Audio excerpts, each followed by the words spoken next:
It was a play that I was kind of desperate to write. I didn't want to try out as a writer. I didn't want to see if I could write a play.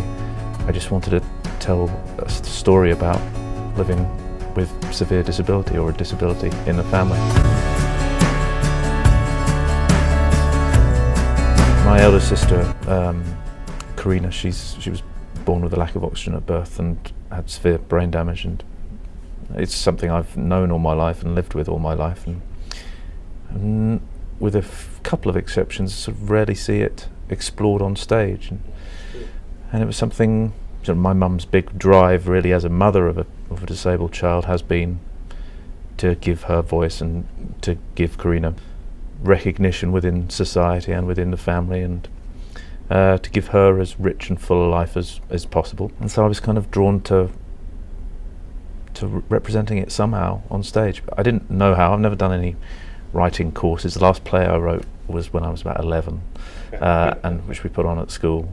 And so I just struggled along for a couple of years doing lots of different kinds of plays all around the same subject, but I didn't know how best to tackle it, and also how best to represent disability on stage, because sometimes if you find an actor, an able-bodied actor is playing someone with such severe disability, an audience's attention can be drawn to the acting rather than necessarily the story. I guess the thing about sort of the seam of poetry that might run through the play, poetry as condensed thought.